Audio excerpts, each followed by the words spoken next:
밭갈이 하는 거 없이 그냥 늘 씨만 뿌리니까 밭갈이는 참 고달픕니다.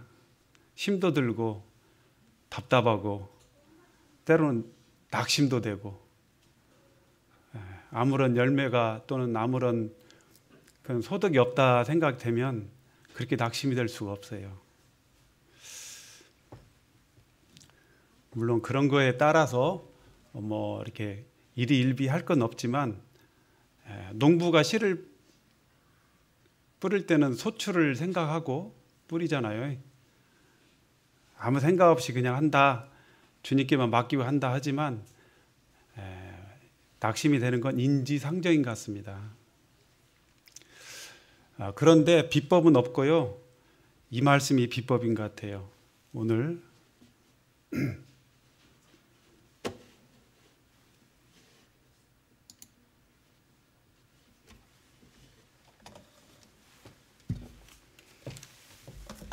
커서가 작동이 안 되는 것 같아서요.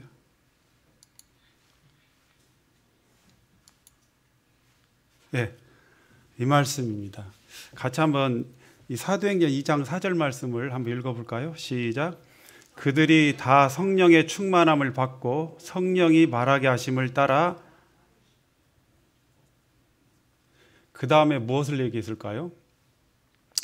사도행전 2장 4절에서 사도들이 성령의 충만함을 받고 사도들이 아니라 성도들이 성령의 충만함을 받고 성령이 말하게 하심을 따라서 했다고 했는데 이 말하게 하심, 성령의 말하게 하심을 따라서 했던 게 뭡니까? 방언이에요. 근데 제가 방언 말하고자 하는 게 아니잖아요. 중요한 것은 하나님은 비록 여기서 방언이지만 사람들의 입술을 사용하신다는 겁니다. 그래서 우리들의 전도자들의 상담자들의 마음 입술을 주님은 인도하신다는 겁니다. 그래서 성령의 말하게 하심을 따라서 하게 될 때 그렇게 편하고 자연스럽고 좋을 수가 없어요. 그런데 성령의 인도하심을 받지 못하면 정말로 고역스러운 것이 바로 상담입니다. 정말 힘들어요. 답답하고 할 말도 없고 생각도 안 나고 아무 생각이 없죠. 저는 그렇습니다. 그런데 성령이 충만하게 되면, 말씀이 충만하게 되면 댐에 물이 꽉 차 있으면 어떻게 됩니까? 댐 문을 조금만 열었을 때 엄청나게 많은 물이 초속 뭐 몇만 리터의 물이 막 한꺼번에 엄청나게 많은 물이 멀리 힘있게 나가는 걸 보게 돼요. 그래서 하나님의 말씀이 충만해서 그냥 입에서 막 그 하나님 말씀이 넘치는 그런 것을 경험을 형제 자매님들도 해보셨을 거예요. 그러죠? 해보셨나요? 그래서 들어보자. 그래, 무슨 말을 하십니까? 한번 들어보겠습니다. 그래서 듣는 가운데 가장 합당한 하나님 말씀을 이제 가지고 그들에게 얘기를 할 수가 있겠죠. 여기 마태복음 10장 19절에도 이런 말씀이 있어요. 너희를 넘겨줄 때 어떻게 또는 무엇을 말할까 염려하지 말라. 그때 너희에게 할 말을 주시리니 말하는 이는 너희가 아니라 너희 속에서 말씀하시는 이 곧 너희 아버지의 성령이시니라. 그래서 예전에는 어떤 사람을 찾아가거나 만나서 얘기하려고 할 때 무슨 말을 할까, 어떻게 얘기할까 이런 거에 대해서 굉장히 염려했어요. 많은 생각을 가지고 가고 그랬습니다. 그런데 그 생각들을 가지고 갔던 것이 좋을 때도 있는데 또 그 생각에 제가 사로잡혀 가지고 그 사람의 말을 듣고 그 사람의 형편에 맞춰서 필요한 말씀들을 먼저 계시해서 말씀을 계속 전개해 나가야 되는데 내가 가지고 있는 생각과 그 말씀 준비된 그것을 쪽으로 그 영혼을 끌어올려고 하는 그러한 제 모습을 보면서 그러다 보니까 대화가 자연스럽지 못한 것을 보게 됐습니다. 그런데 주님이 말씀하시기를 어떻게 무엇을 말할 것인지 내가 할 말을 주겠다. 그리고 너희 속에서 말씀하시는 이는 너희가 아니라 곧 너희 아버지의 성령이라고 말씀을 하고 계십니다.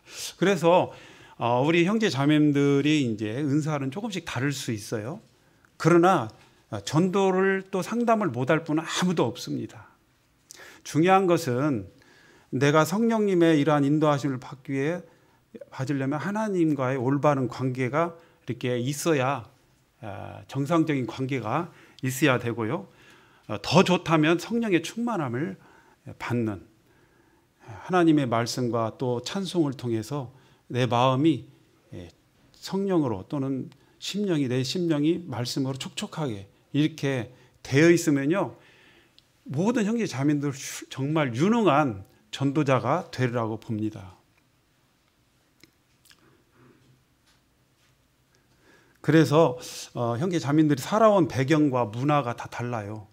제가 또 그 살아온 성장 배경이 다 다르고요. 그렇기 때문에 제가 이렇게 말씀을 인용하고 거기에 맞는 그러한 예화를 말씀을 드리면서 이 말씀을 인용하면서 그 영혼들에게 표현하는 그러한 것들이 꼭 이걸로 해야 된다라고 할 수가 없어요. 왜 그러냐면 시대가 달라졌거든요. 저는 이 말씀을 형제 자매들 하면서 과연 이것이 오늘날 젊은 형제 자매님들, 청년들 특히 이러한 형제 자매님들이 상담을 하거나 복음을 전할 때, 전도할 때 과연 이것이 이게 효과가 있을 것인지, 그거에 대한 의문을 제가 늘 떨쳐버릴 수가 없어요. 늘 그게 의문이에요. 오늘도 그 의문이에요. 과연 제가 이것을 하는 것이 맞는 것인지, 아니면 이 말씀만 딱 놓고 성령을 따라 누구나 하십시오 이렇게 하고 안 하는 것이 좋을지, 이것을 그런 생각을 제가 갖고 있는 거예요.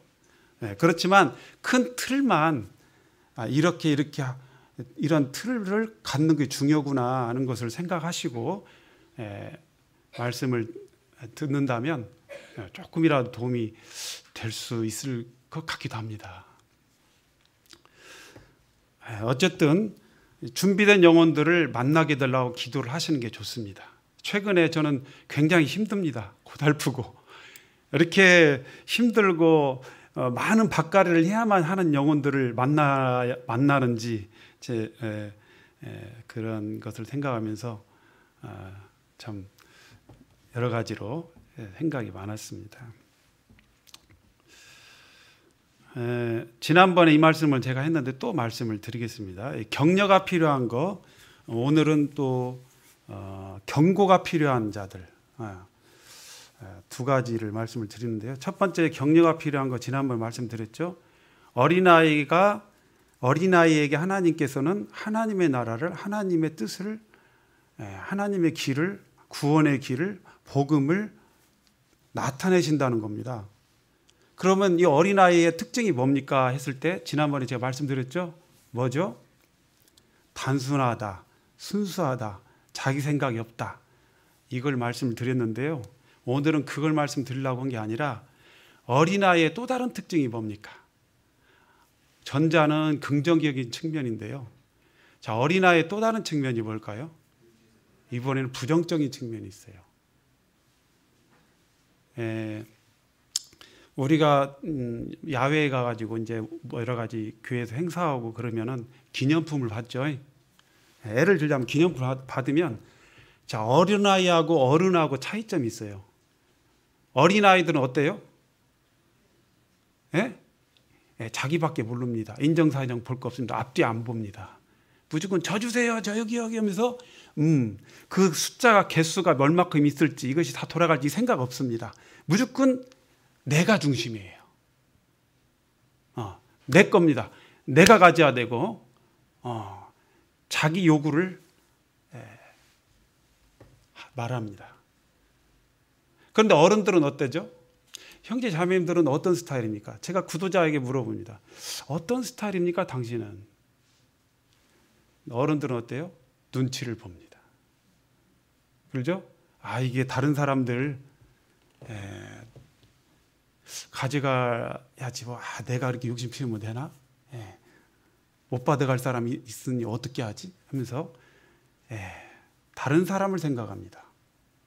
그러죠? 또 체면을 생각하기도 하고 다 남으면 가져가야지 뭐 이런 생각도 하고 이게 다른 사람 중심으로 생각하는 어른들의 태도예요. 좋은 점이죠? 어른들한테 좋은 점이죠. 우리가 신앙 성장에 있어서 예수님을 닮아가는 데서는 어른이 돼야 되겠죠. 근데 고린도 교회는 어린아이들이 많이 있었죠. 다 자기중심적이고 이기적인 이런 마음이 있습니다. 그런데요, 이렇게 어린아이의 부정적인 이러한 특징인데 이러한 모습이요, 절대적으로 필요할 때가 있어요. 언제입니까? 구원받아야 될 때는 어린아이가 돼야 됩니다. 자기밖에 몰라야 되고 이기적이 돼야 되고. 그럼 선생님은 어떤 스타일의 어떤 타입입니까?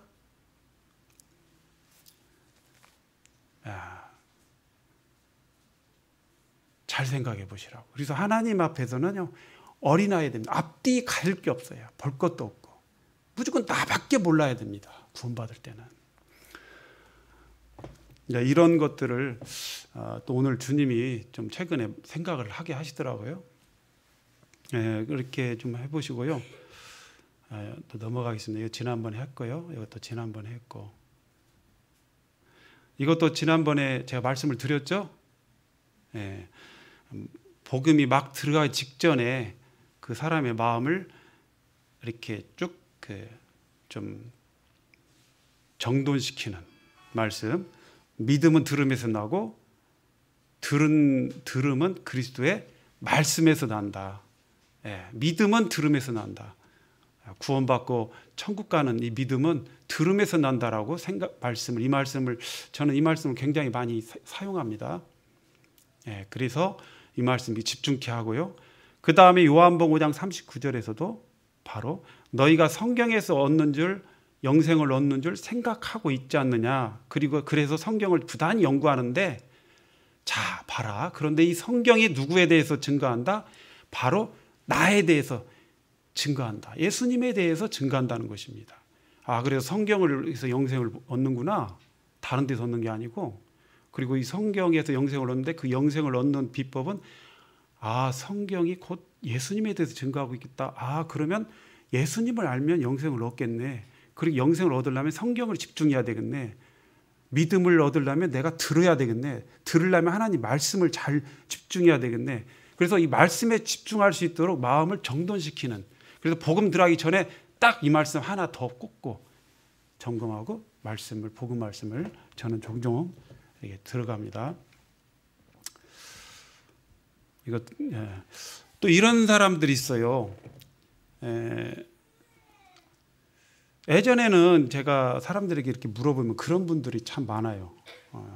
교회를 다니십니까? 그렇게 물어보면 뭐라고 말하죠? 그렇습니다. 교회 다닙니다.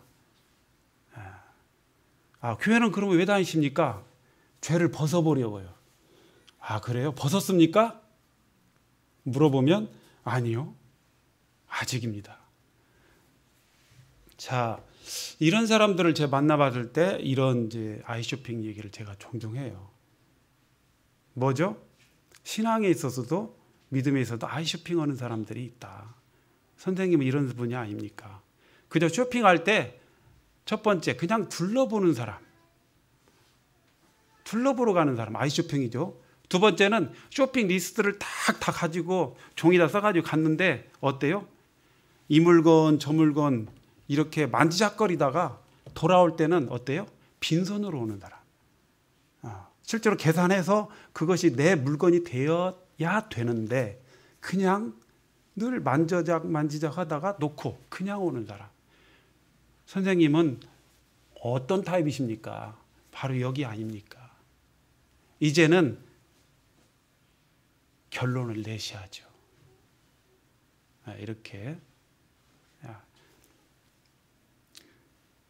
예전에 이렇게 말씀을 이러한 얘기를 했었습니다. 오늘은 이제 경고에 대한 말씀 또 이렇게 또 보겠는데요.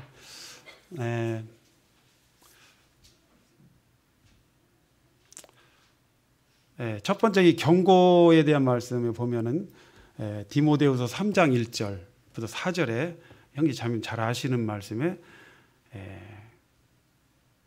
말세에 고통하는 때가 이르는데 사람들이 쾌락 사랑하기를 하나님 사랑하는 것보다 더하다는 이 말씀이 있습니다. 사람들이 하나님의 말씀을, 선생님이 하나님의 말씀이 안 들리는 이유가 무엇일까요? 그것은 바로 쾌락 때문에 그렇습니다. 뭔가에 내가 중독되어 있을 때, 뭔가에 빠져 있을 때 하나님 말씀이 더 이상 내 마음 가운데 들어오지 않습니다. 제가 예전에 어렸을 때 외갓집에 가면 복숭아 가수원을 했어요. 근데 거기서 내가 일을 하다 보니까 종종 백도 복숭아 아시죠? 네, 백도 복숭아는 굉장히 빨리 뭉그러집니다. 연해요. 황도나 다른 것보다. 그래서 조금 상한 것을 원두막 한쪽에다가 이제 상품가치 없으니까 이제 버려놓으면 그 얼마나 달짝지근한 그 진물이 나옵니까? 그러면 말벌이 어디서 나왔는지 말벌이 막 바글바글 쩔어 있어요. 거기에.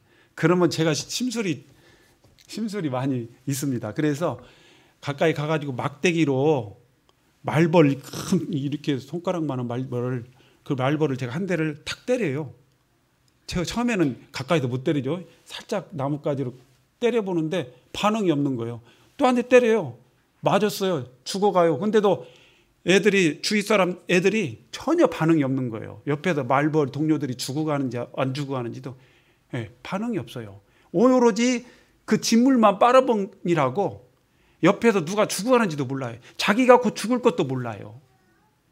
그래서 제가 한 대 또 때려요. 그래도 반응이 없어요. 그리고 두 대, 세 대 이제 막 때려요. 그래도 막 그냥 그것만 빨아먹이라고. 죽음 앞에서도. 바로 선생님이 바로 이와 같이 우리 인생이 바로 이와 같이 살아갑니다. 선생님은 어떻습니까? 롯의 경고를 무시한 롯의 사이들이 결국은 불타서 죽게 되었고요. 그렇습니다. 제가 예전에 정읍에 있을 때 한 자매님의 그 고모에 대한 얘기를 잠깐 하겠습니다.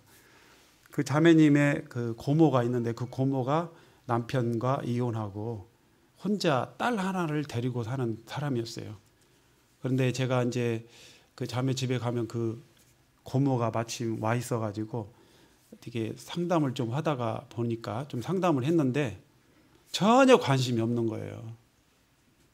반응도 없고 관심도 없고, 세상 이런 거에만 생각이 꽉 쩔어 있고요. 그렇지만 계속해서 이렇게 뭔가 인도하려고 계속 해봤는데 안 됐어요. 제가 심지어는 이제 복음 집회 때 이분을 인도하려고, 이분이 법무사에 근무하는 사람이거든요. 아주머니인데, 법무사 퇴근 시간에 맞춰서 내가 그 정문 앞에서 차를 타고 기다리고 있었어요. 차 속에서. 근데 6시면 퇴근하는데 아무리 시간이 지나도 안 나오는 거예요. 이상하다. 그래가지고 나중에 찾아가 보니까 어떻게 됐어요? 다 퇴근하고 나가버렸어요. 근데 어디로 갔어요? 뒷문으로 나갔어요. 저를 알고 뒷문으로 빠져나갔는지 어쨌는지 모르겠지만 왜 그렇게 했을까 해가지고 했는데, 어쨌든 아마 그때 제가 올 걸 알았을 거예요. 근데 이분이 어느 한 날 소식이 들려왔는데 죽었다는 소식을 들려왔습니다. 어떤 사유냐? 그분이 재혼을 하게 되게 되었어요. 그래서 정읍에서 이제 자기 시어머니 애비 시어머니 될 분하고 같이 차를 타고 광주에 내려가는 길이었습니다. 혼수감을 이렇게 준비하려고 광주를 내려가는 고속도로 상에서 가다가 차가 뒤집어지면서 그 가족들이 다 죽었어요.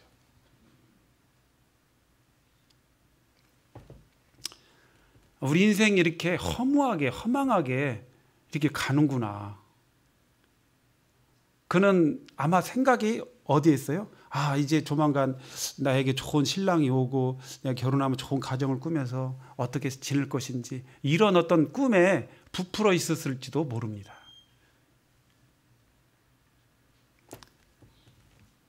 안타깝게 그분이 이렇게 주님을 만나지 못하고 세상을 떠나게 되었습니다.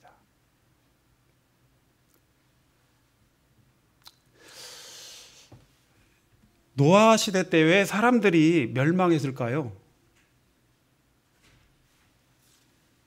왜 멸망했죠? 몇 가지 이유가 있습니다. 사람마다 다양한 이유들로 영혼들에게 적용할 수가 있겠습니다. 무슨 이유죠? 멸망한 이유가? 예?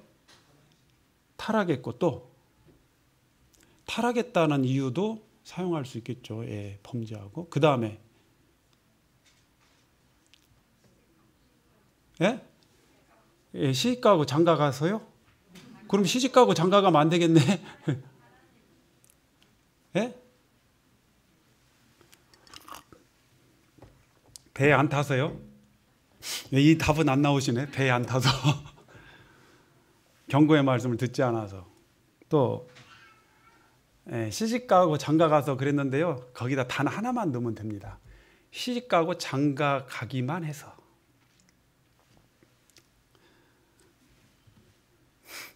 노아가 방주에 들어간다던 날까지 사람들이 먹고 마시고 장가들고 시집가더니 홍수가 나서 그들을 다 멸망시켰으며 또 노스 때와 같으리니 사람들이 다 먹고 마시고 사고 팔고 심고 집을 짓더니 먹고 마시고 의식 시기죠. 장가들고 시집가고 사고 팔고 심고 집 짓고 짓더니 롯이 소돔에서 나가던 날에 하늘에서부터 불과 유황이 비오듯 하여 그들을 멸망시켰느니라. 자, 먹고 마시고 장가들고 시집가고 사고 팔고 심고 집 짓고 오늘날에도 현대에도 이런 일이 있습니까? 있죠. 그럼 이 일이 인간 세계에서 다반사로 일어나죠? 이게 나쁜 일입니까? 일상생활이에요. 평범한 일상생활.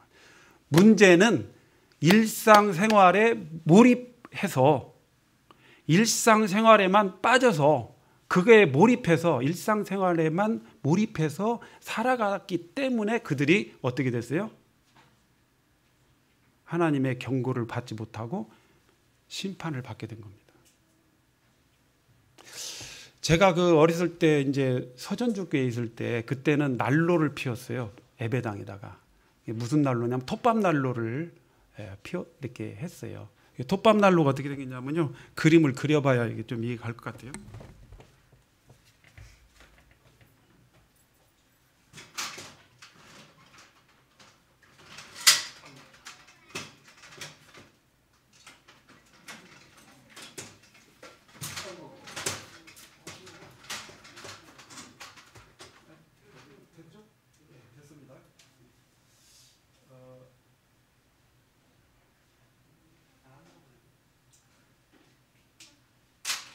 이게 이제 연통이고 마이크 드리겠습니다. 마이크요? 이렇게 되는데요. 원리는 간단합니다. 여기에 이제 이렇게 망이 있어요. 아니 이게 아니고 이렇게 망이 아니라 아이고 뭐요 이거? 하나 둘 셋. 혼나게 생겼네. 주일학교 선생님한테 혼나겠네 이제. 어쩌을까요? 이게 유성이네요. 아이고 참. 왜 유성이 이렇게 있냐? 아이고 이런. 아이고. 그래요? 이따 나중에 이제 연통이 있고 근데 이렇게 안을 들여다 보면 이런 식의 원리는 간단하게 불이 여기다 막 타는데 조그마한 홈이 있어요. 근데 홈이 이렇게 있는데 여기에 뭐가 있냐면 여기 홈이 있는데 여기 홈에서 뭐가 떨어져요? 톱밥이 떨어져요. 그럼 여기에다 톱밥을 엄청나게 저장해 놓습니다. 그럼 조그마한 홈으로 톱밥이 떨어지면서 어떻게 돼요? 불이 연소되면서 난로가 펴지는 거예요. 근데 제가 여기를 가만히 위에서 이렇게 보니까 여기서 눈으로 이렇게 보니까 하나님의 눈이 아니라 제 눈입니다. 하나님도 우리를 이렇게 보십니다. 사실은. 그 어떻게 해요? 여기 뭐가 있을까요? 개미가 있어요. 개미들이 살고 있어요. 여기서 흰개미, 다 검은 개미죠. 흰개미. 큰 놈, 작은 놈, 이웃집, 앞집, 그러죠? 남자, 여자, 개미들이, 신사, 숙녀, 애들 다 막 개미들이 막 살고 있어요. 막 꾸물꾸물 사는데 제가 위에서 보니까 참 바빠요. 어떤 애들은 둘이 짝을 짓고 손잡고 가고, 어떤 애들은 뭔가를 큰 그 사냥물, 요것을 갖다가 이제 잡아가지고 둘이 낑낑낑 이제 식량을 가지고 가면서 둘이 뛰며 가고 하면서 아주 열심히, 죄송합니다. 아주 열심히 아주 왔다 갔다 하면서 막 분주하게 살아가더라고요. 근데 제가 이렇게 보니까 지금 밑에서는 불이 타고 있고 톱밥은 점점 빠져들어가는데 그 위에서 막 사는 거예요. 열심히 나름대로. 그러죠? 야, 일상생활을 이렇게 열심히 살아가는 겁니다. 개미들도. 이 모습을 보니까 어때요? 우리들의 인생이 바로 그렇더라는 것입니다. 우리 사람들의 인생이 이렇다는 것입니다. 바로 선생님과 저가 바로 이와 같은 지금 상황입니다.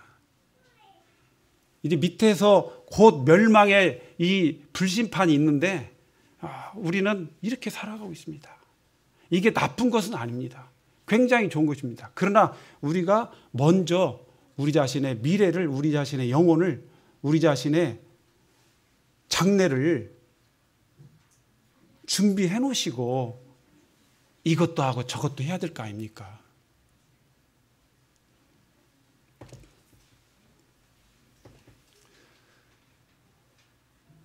그래서 일상생활의 몰입으로만 살다 보니까 결국 노아 시대 때 사람들이 심판을 받게 되었습니다.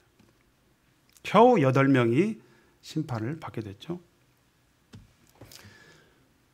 그 다음에 이제 요즘 사람들이 안전 불감증이 있죠. 막 고층 빌딩, 높은 빌딩에서 일하는 사람들 있죠. 그런 사람들은 아이고 저는 보면 막 몇십 층 막 롯데타워 이런 데서 막 일하는 사람들 있죠. 어떤 사람 암벽 등반하는 사람이 있어요. 나는 깜짝 놀랐어요. 옛날에 대둔산 올라갔는데 암벽 등반을 사람이, 난 대둔산 꼭대기에 딱 있는데 밑에 절벽에서 어떤 사람이 조금 올라오는 거예요. 근데 아무것도 없이 올라온 것 같아. 제가 볼 때 그때 밧줄도 없었어. 그래서 내가 놀랐어. 이게 도대체 무슨 일이지? 내가 잘못 봤나? 대둔산 깎아지는 바위 절벽을 올라와요. 근데요, 몇십 미터, 막 100미터, 200미터 되는 그 절벽 있잖아요. 수직 절벽을 사람이 올라갑니다. 어떻게 올라갈까요? 밧줄을 가지고 내일 해가지고 올라갈까요? 그냥 올라가요. 처음에는요, 그걸 올라갈 때 밧줄을 다 해가지고 이제 그걸 박아가지고 이렇게 해가지고 말뚝 박으면서 올라가는데 그 가는 자리를 다 일일이 검색을 한답니다. 그래가지고 다 기억을 머릿속에 다 입력을 해놓은대요. 내 발이 뻗을 자리, 내 손이 닿을 자리, 이런 데를 다 이렇게. 그래가지고 완전히 학습을 여러 번 해가지고 이제 밧줄을 안 메고 올라가요. 근데 저는 막 이게 막 그거 보는데 내가 막 곧 죽을 것 같아요. 근데 그렇게 하더라고요. 근데 이 그런 사람들의 뇌를 스캔해 보니까 이 두려움을 느끼는 그런 뇌의 어떤 영역이 전혀 활성화되어 있지 않는 그런 모습을 이렇게 의사들이 얘기를 했었어요. 대단하다. 내려올 때는 어떻게 내려와? 행글라 타고 내려오든지 낙하산 타고 내려오든지 밧줄 타고 내려오든지 여러 가지 있대요. 헬기 타고 내려오든지. 어쨌든 그 올라갑니다. 200m 막 100m 이런 거 올라갑니다. 한번 보세요. 막 그냥 지릴 것 같아요. 저 같은 경우는. 근데 사람들이 이렇게 안전 불감증, 고층 빌딩에서 하다가 이렇게 추락사고로 죽는 사람들이 종종 있잖아요. 여기 히브리서 11장 7절 말씀을 보면요, 믿음으로 노아는 아직 보이지 않는 일에 경고하심을 어떻게 했어요? 받았다고 그랬어요. 그러니까 노아가 구원받은 길은 뭐냐면 경고하심을 받은 거예요. 그런데 어떤 사람 하나님 말씀을 해도 심판에 대해서, 지옥에 대해서, 멸망에 대해서 얘기를 해도 두려운 하나님에 대해서 말씀을 드려도 어때요? 죽음에 대해서 얘기를 해도 어때요? 생글생글하는 사람들도 있어요. 우리 정말 기도가 필요한 사람들이죠. 이런 사람들 진짜. 어떻게 이런 사람들이 마음의 견고함을 받을 수 있을까? 이 견고라는 것은 뭐냐면, 견고함을 받았다는 뜻은 뭐냐면요, 이겁니다. 나에게 당장 닥칠 일처럼 생생하게 느끼는 거예요. 멸망의 지옥에 대해서 얘기를 했을 때 정말 내 몸이 곧 막 불타서 들어갈 것처럼 이렇게 느껴야 된다는 거예요. 구더기와 벌레 같은 죄인을 란 말씀을 욥기서 25장을 통해서 들었을 때 내가 정말 구더기와 벌레 같구나.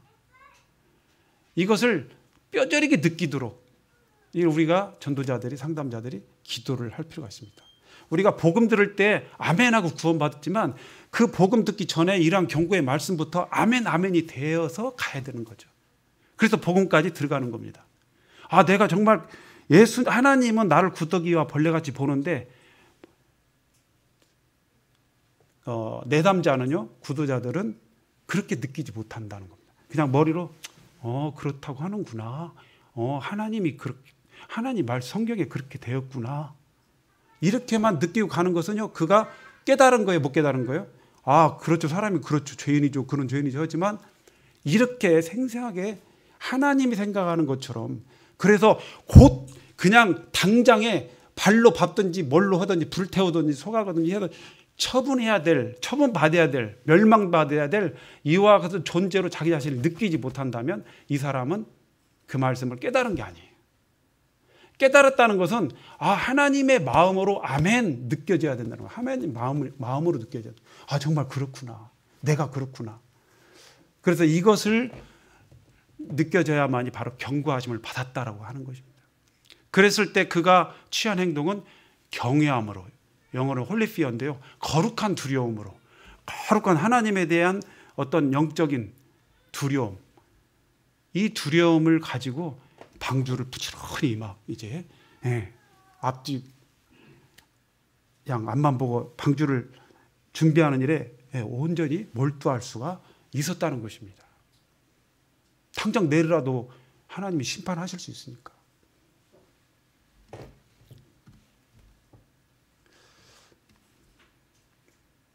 자, 믿는 것도 때가 있어요. 믿는 것도 때가 있습니다.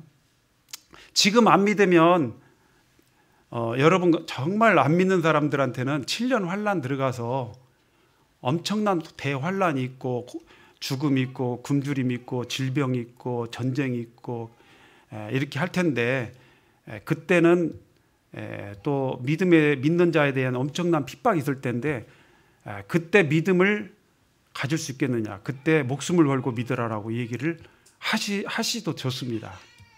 근데 그때 가서는 믿을 수 있을까요, 없을까요? 믿기가 어렵습니다. 여기 보시면 계시록 16장 9절 11절 말씀 한번 보겠습니다. 계시록 16장 말씀을 한번 보겠습니다. 사람들이 굉장히 어리석습니다. 유다의 백성들, 유다의 왕들이 그렇게 어리석습니다. 진짜 하나님 앞에 그렇게 징계를 받고 매를 받고 이방인들에게 매를 받고 혼을 놔도 그 자기를 침략한 그 애를 들자면 그 아람의 그러나 우상들을요 갖다가 섬겨요. 이스라엘 왕들이 에돔의 우상들을 갖다가 섬겨요. 적국의 우상을. 하나님 앞에 돌아오는 게 아니라. 자, 인간이 이렇게 어리석은데 오직 하겠습니까? 하나님을 모르는 사람들이. 계시록 16장 9절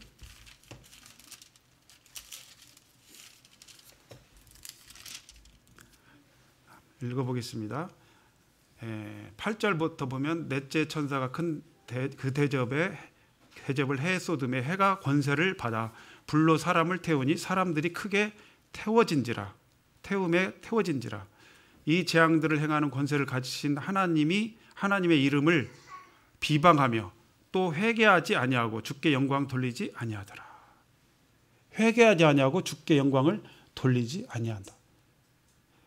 그 다음에 11절에도 아픈 것과 종기로 말미암아 하늘의 하나님을 비방했다. 그걸 아프고 종기가 났을 때 하나님이 나를 이렇게 우리를 징계하는구나 이 생각하면 하나님께 당연히 돌아가야 될 거 아니에요. 이게 상식적으로 우리가 생각할 때는. 근데 뭐예요?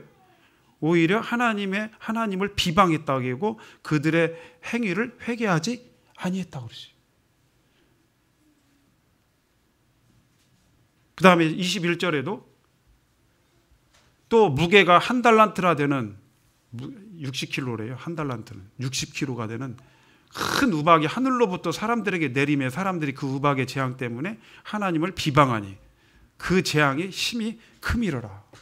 하늘에서 이렇게 하면은 야, 우리가 하나님 하늘에 잘못했구나, 신에게 잘못했구나, 하나님에게 잘못했구나, 겸손하게 하고 뭔가 제사를 드려야 되고 하나님 앞에 신에게 두려움을 가지고 이렇게 해야 되는데, 자숙해야 되는데 그게 아니라 오히려 하나님을 비방했다. 대단합니다. 놀랍습니다. 그래서 구원은 언제요? 믿는 것은 때가 있다는 것입니다. 그래서 고린도후서 6장 2절에 지금은 은혜의 날이요 지금이 바로 구원의 날입니다. 선생님 이렇게 말씀을 할 필요가 있죠. 이 말씀 보겠습니다. 천국, 제가 이런 분들이 요즘도 있어요.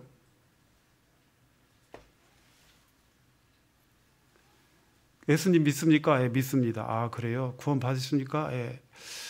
받았습니다. 그러면 지금 죽으면 어떻게 천국 갈 수 있습니까? 이거 죽어봐야 알죠. 그런 분들이 있어요? 지금도 있나요? 옛날부터 있었네요. 지금도 있네요. 이 말은 지금도 써먹을 수 있겠네요.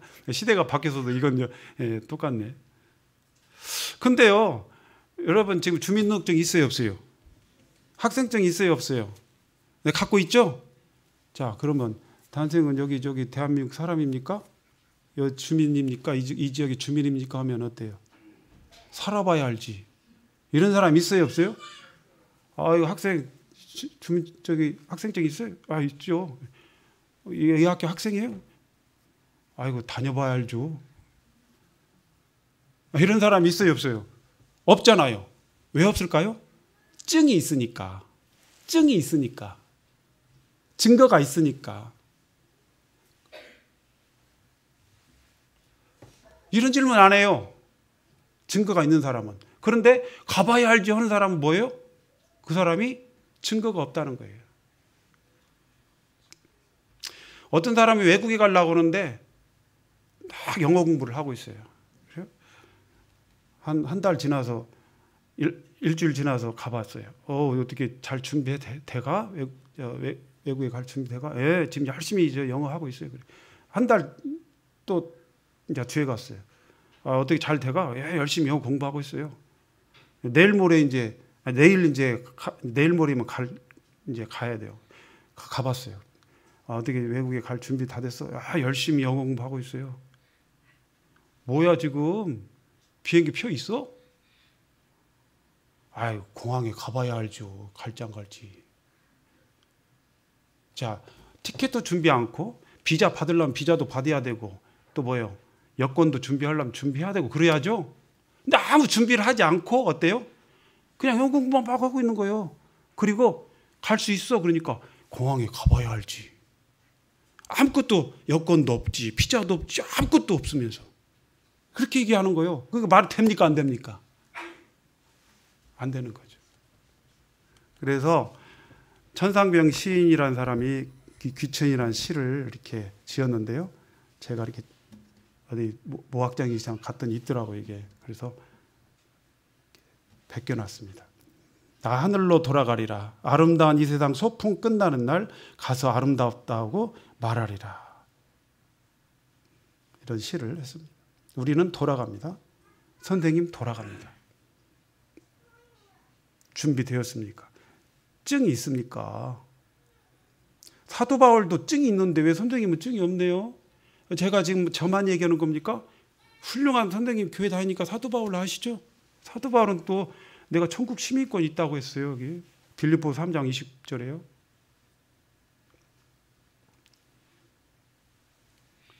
요한 사도도 얘기했어요. 요한복음 5장 13절에 너희에게 영생이 있음을 알게 하려 함이라. 내가 이 글을 너희에게 쓰는 것은 너희로 하여금 영생이 있음을, 너희에게 영생이 있는 것을 알려주려고, 알게 하려고 이걸 썼다 하는 것입니다. 한 말씀 보고 마치도록 하겠습니다. 마태복음 4장 10절 말씀 보겠습니다. 10장 40절입니다. 마태복음 10장 40절.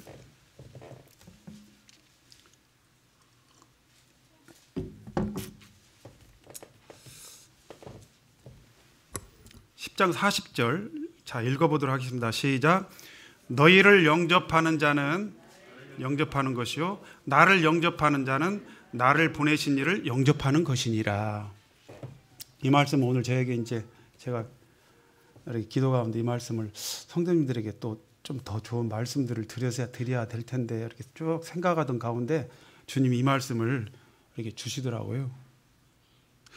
아, 너희들을 믿는 너희들을 예수 믿는 너희들을 영접하는 것은 나 예수를 영접하는 것이고 예수인 나를 영접하는 것은 나를 보내신 하나님 아버지를 영접하는 것이다. 이 말은 뭐예요?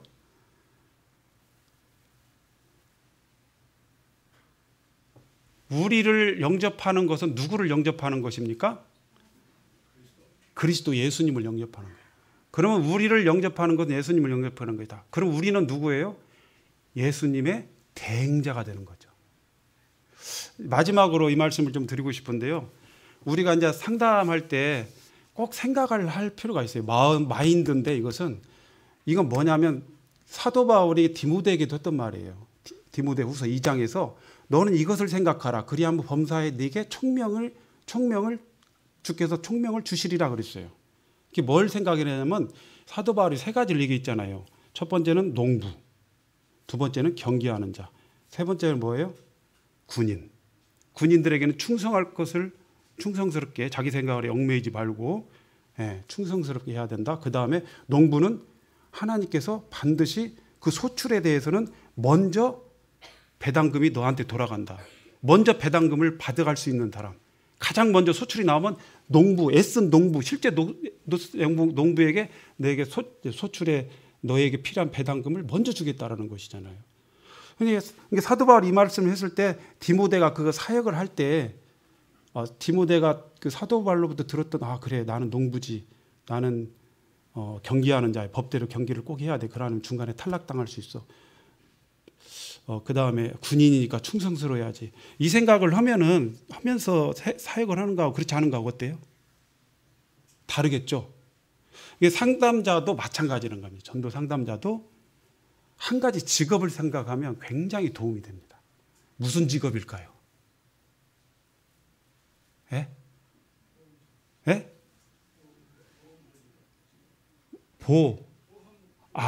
보험 설계사요? 아닙니다. 우리 교회도 그런 직업을 가진 분이 있는데 의사입니다. 근데 의사는 먼저 누가 의사죠? 예수님 의사였어요. 건강한 자에게는 의원이 쓸데없고 병든 자에게 의원이 쓸데있느니라.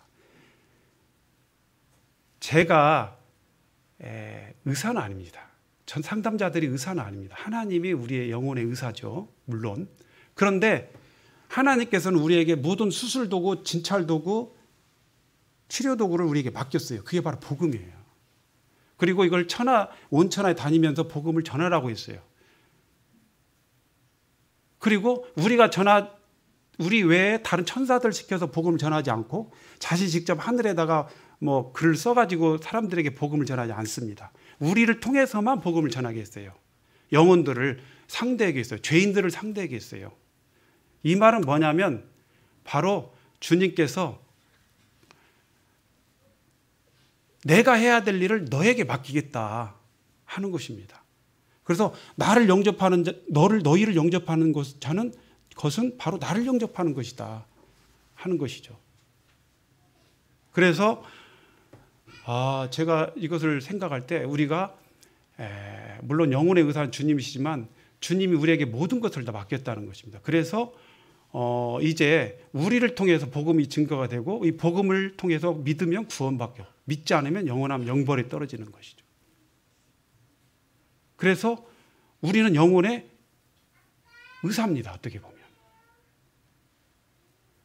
이 땅에 주님이 자신을 대행해서 그 권위를 우리에게 주셨다고 봐요. 저는 꼭 그렇게 생각해도 무리는 없을 겁니다. 교만하라는 것이 아니고요. 물론 주님이 심는 이와 물 주시는 일반이지만 잘하시게 하시는 분은 하나님이시라는 말씀처럼 주님이 물론 구원을 하시겠지만 우리의 복음을 통해서 구원받는 걸 보면 의사들도 최선을 다해 수술하잖아요. 그러나 그가 치료받을지 안 받을지는 모르는 일이에요. 기도하고 하잖아요. 의사들도 수술할 때. 우리도 마찬가지예요. 성령님의 도우심, 주님의 도우심을 통해서 기도하면서 복음을 전해요. 근데 의사들을 보세요. 어떻게 하죠? 진찰하고 병명을 말할 때 일거에 주저함도 없이 말합니다. 저는 이것을 순간순간 잊어버릴 때가 있어요. 근데 우리가요, 항상 마음의 중심을 꽉 잡고 있을 것은 담대하게 얘기해야 된다는 거죠. 그냥 이걸 약화시키거나 또는 둘러서 말하거나 또는 무슨 이렇게 숨기거나 이렇게 하면 안 되죠. 그러죠? 의사들은 그냥 병명을 그대로 얘기하잖아요. 그리고 이것을 말하는데 이것을 치료하지 않고 치료를 해야 됩니다. 치료하지 않으면 죽습니다라고 경고를 하죠. 약을 먹어야 됩니다. 그러니면 병에 도져서 위험해집니다. 경고하죠. 그런데 그 환자가 대수롭지 않게 생각하거나 나는 일상생활이 너무 지금 바빠서 나는 병원에 치료받으려고 입원할 수 없어. 계속 자기를 하는 거예요. 그럴 수도 있어요. 그리고 대수롭지 않게 생각하고 미루고 치료를 등한시하고 할 수가 있어요. 그런 환자들에게 필요한 게 바로 뭐예요? 경고예요. 경고. 다음 시간에 또 경고에 대해 말씀드리겠지만 죽음에 대해서, 심판에 대해서, 지옥에 대해서, 죄에 대해서 경고를 해야 됩니다. 이것은 경고의 말씀을 하다 보면 옛날에는 우리가 이제 조금 잘못 사용할 수가 있어요. 그 뭐냐면 상대방을 내가 말싸움에서 이겨먹으려고 하는 그런 거. 그게 아니에요. 정말 의사가 환자에 대해서 나는 사실을 말할 수밖에 없고요.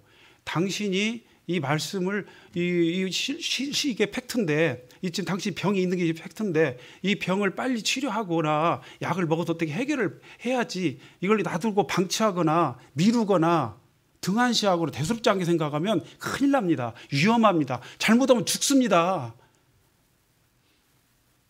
치료받으라고 제가 말씀을 드리는 거예요. 지금 죄에 대해서 얘기하고 지옥에 대해서 얘기하고 있지만